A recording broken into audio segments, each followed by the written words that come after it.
ભાજપના નેતાની હત્યા. મિલકત વિવાદમાં સગા ભાઈએ ભાઈનું ઢીમ ઢાળી દીધું. પોલીસે આરોપીની ધરપકડ કરી.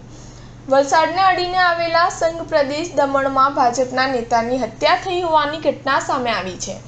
ભાજપના ઉપપ્રમુખ વિકી ટંડેલ પર તેના જ ઘરે રાત્રિ દરમિયાન તેના સગા ભાઈએ જીવલેણ હુમલો કર્યો છે.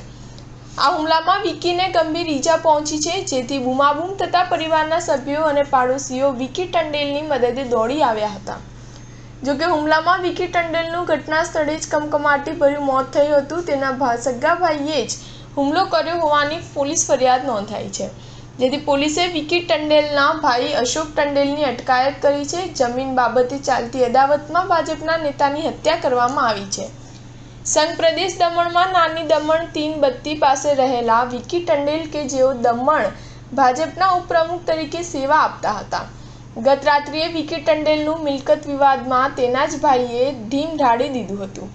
આ હુમલામાં વિકી ટંડેલ ગંભીર રીતે ઈજાગ્રસ્ત થયા હતા. ત્યારે બૂમાબૂમ થતાં વિકી ટંડેલના પરિવારના સભ્યો અને પાડોશીઓ દોડી આવ્યા હતા, જેથી હુમલાખોરો ફરાર થઈ ગયા હતા. સ્ટાર ન્યૂઝ 7 હંમેશા સચ્ચાઈની સાથે.